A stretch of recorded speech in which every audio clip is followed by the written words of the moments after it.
Queridos, esta solenidade celebrada no dia 19, quando cai ao domingo, ela é transferida para antes ou depois do dia 19.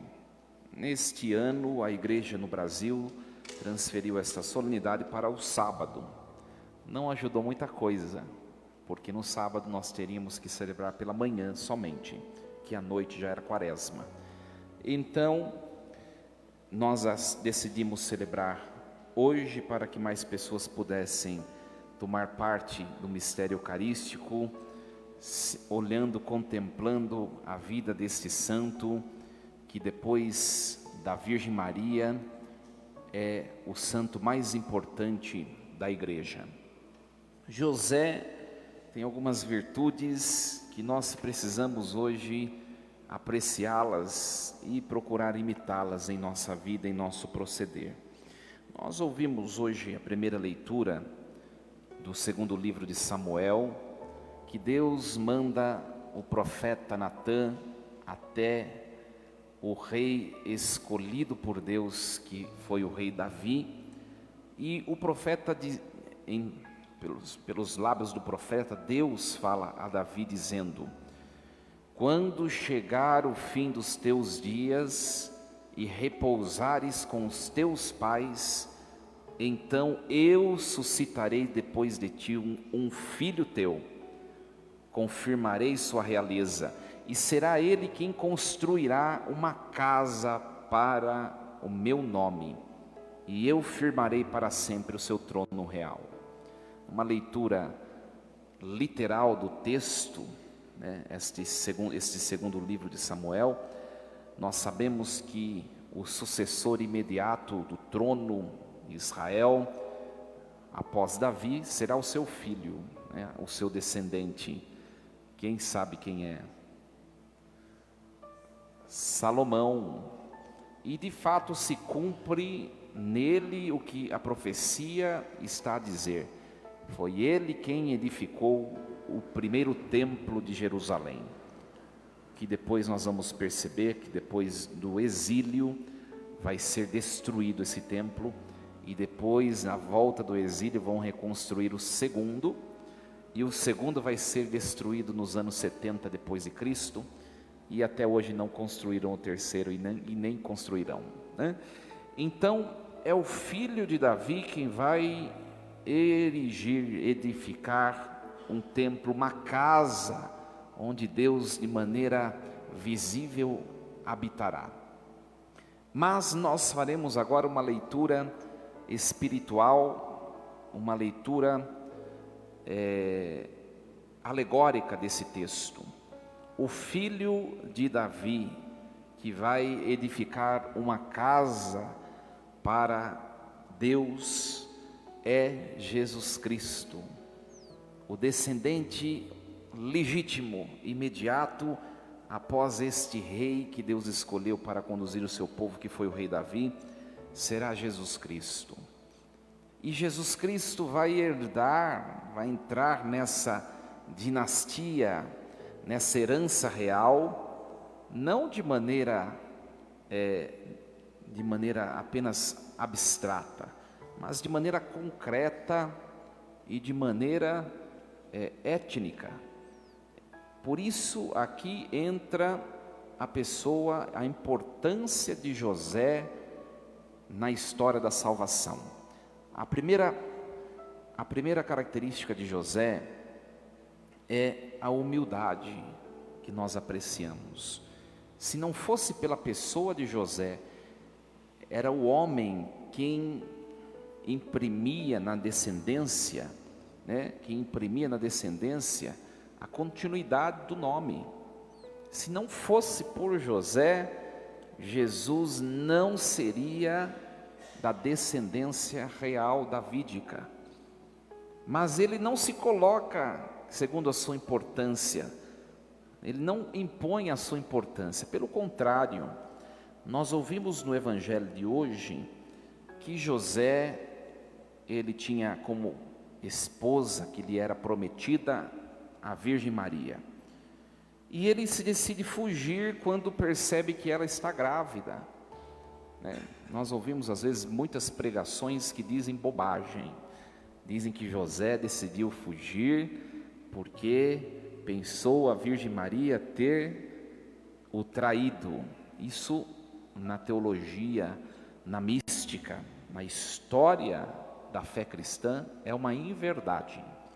Ele não decidiu fugir porque ele percebeu que ela estava grávida e não era dele.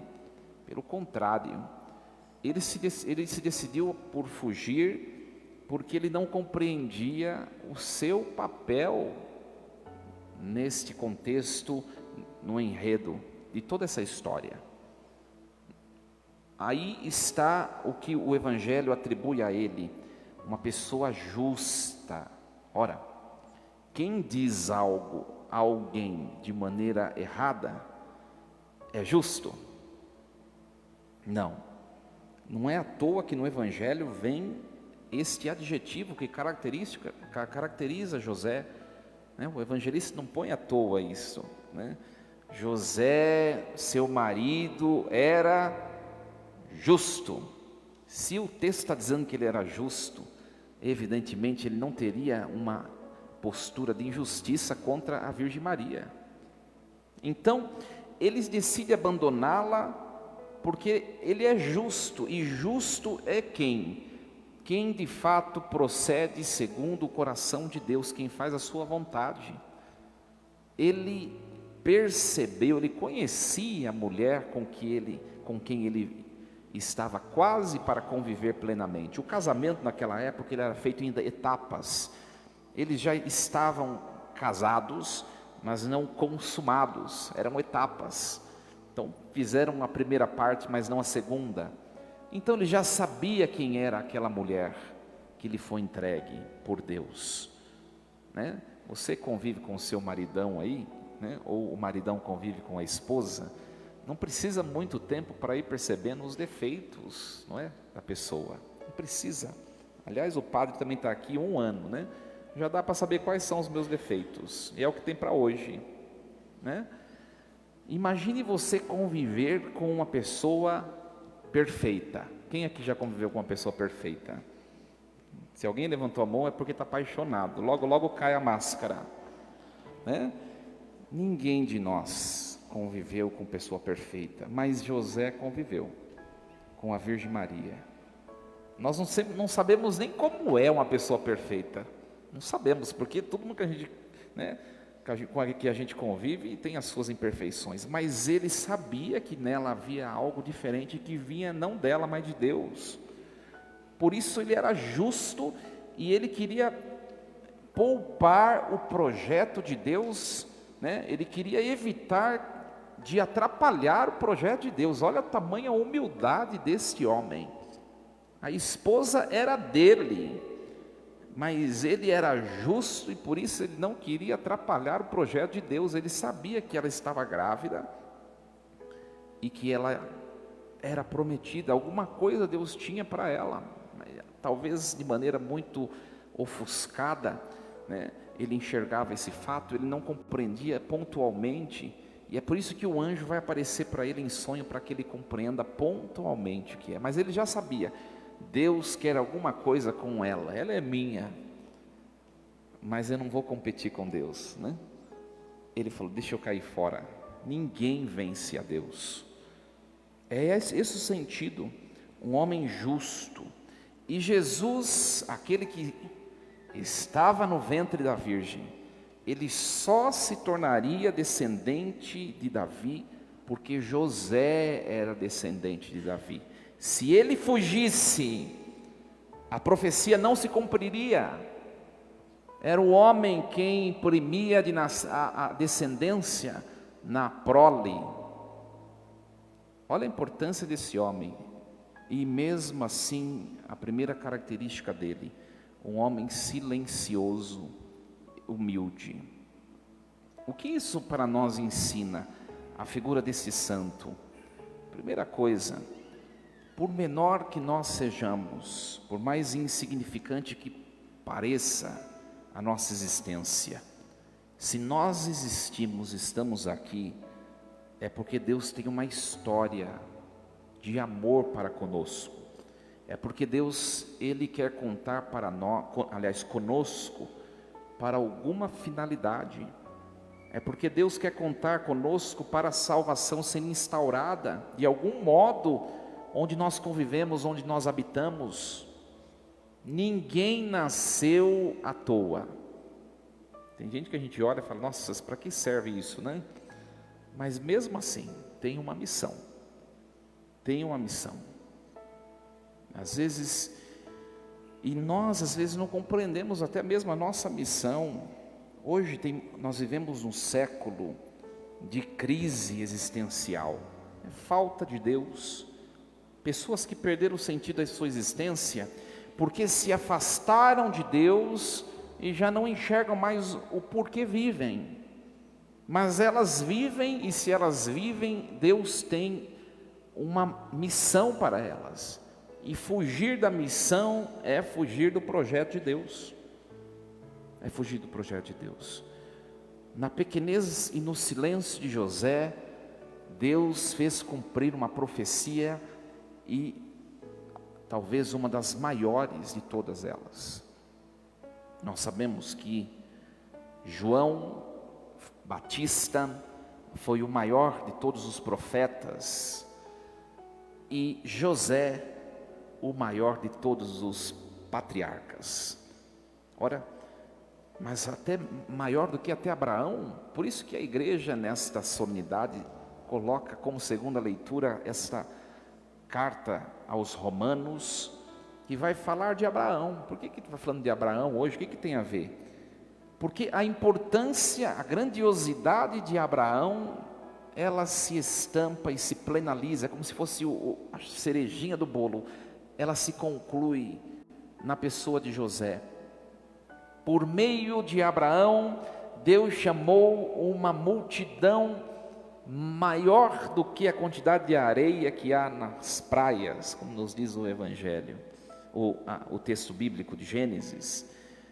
Por meio de José, o patriarca da igreja, a transição do patriarcado do Antigo para o Novo Testamento, Deus também chama uma multidão imensa, que serão todos, no dia da consumação dos séculos, constituintes do céu, o grupo dos santos, a Jerusalém celeste. Olha que bonito a importância de São José para nós. Então, meus irmãos, José é aquele que ele é movido pela vontade de Deus. E se for a vontade de Deus, ele anula seus projetos, anula a si próprio. Quantas vezes nós agimos como José? Ou quantas vezes nós agimos contrariamente ou diferente de José? Às vezes nós precisamos nos anular para que Deus cumpra em nós a vontade dEle, e nós não conseguimos fazer. Quantas vezes nós deixamos alguma coisa para escolhermos a vontade de Deus? São grandes perguntas que a liturgia de hoje nos faz. Deus age no que é pequeno, no que é insignificante, no que é silencioso, e nisso Ele faz imperar a sua vontade. Que nós, olhando para José hoje nessa solenidade, que nós possamos enxergar aquele, depois da Virgem Santíssima, que é o maior cumpridor do projeto de Deus. A humildade é uma virtude que perpassa a vida dos maiores santos. Primeiramente a Virgem Santíssima. O texto do Evangelho de Lucas, no capítulo 1, diz, diante da prece do Magnificat, que Deus olhou para a humildade, a simplicidade e a pequenez da Virgem. E não foi diferente com São José. Nós tínhamos nesse tempo grandes homens, participantes e aqueles que compunham a corte da Judéia. E Deus vai escolher um homem simples, operário da Galileia.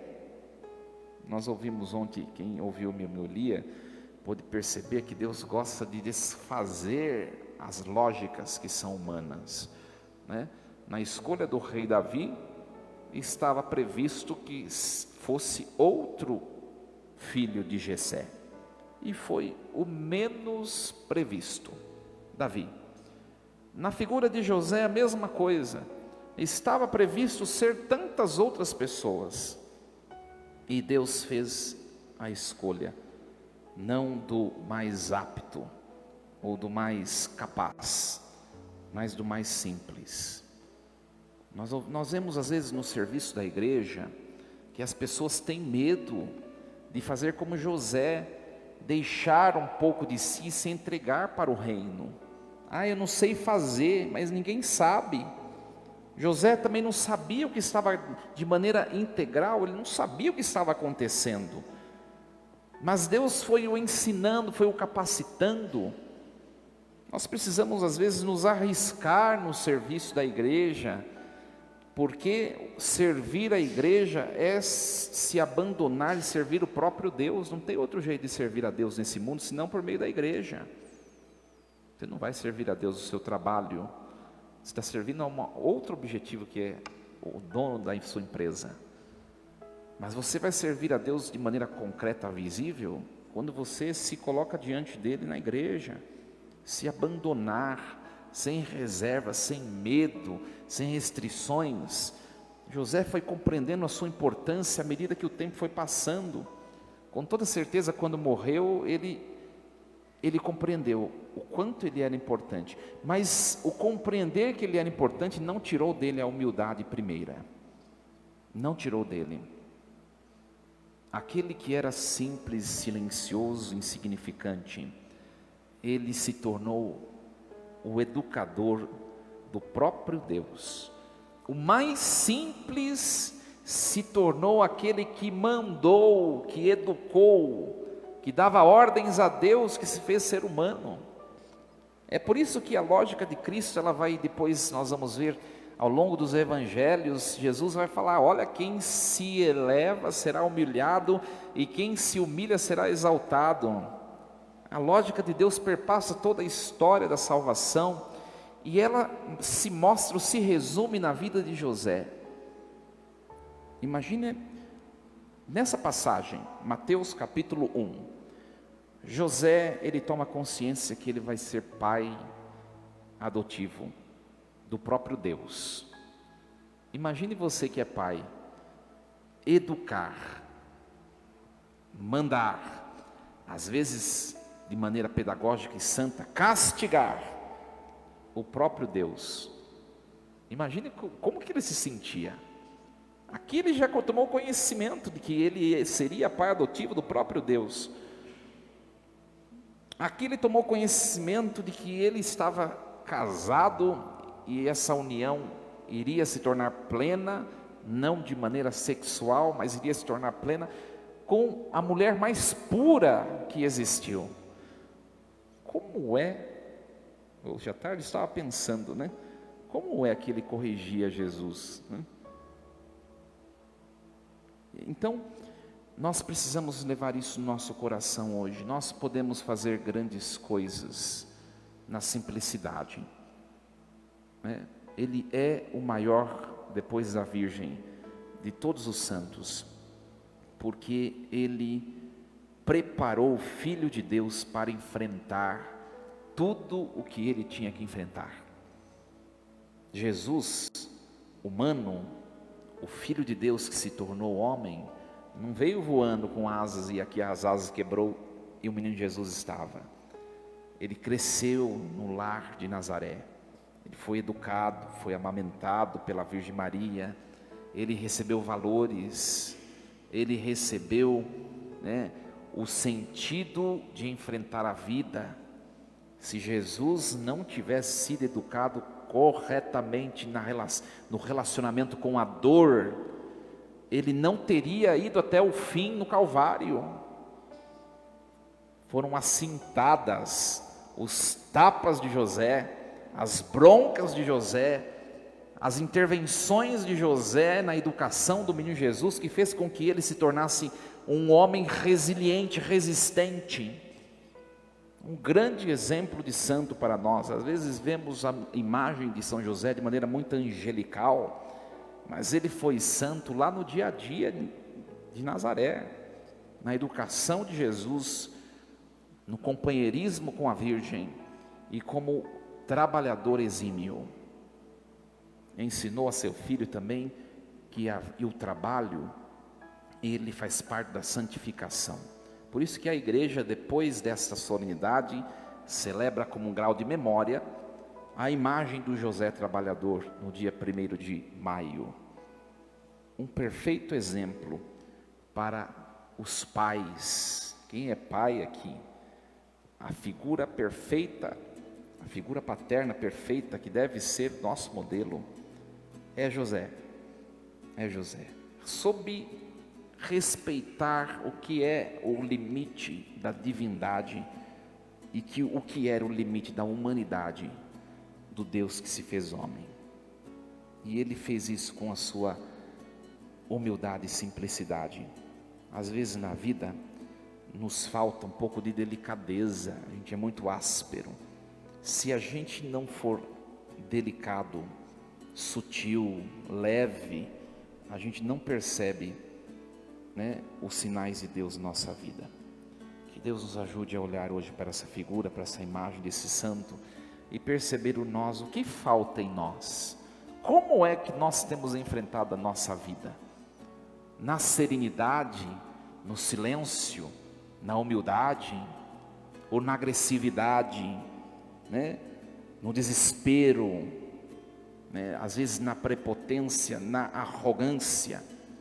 Você quer dar passos além da sua perna? José não fez isso. Ele fez cada coisa no seu tempo. Que as virtudes desse homem hoje nos ensine que nós também podemos ser seres humanos melhores. Assim seja.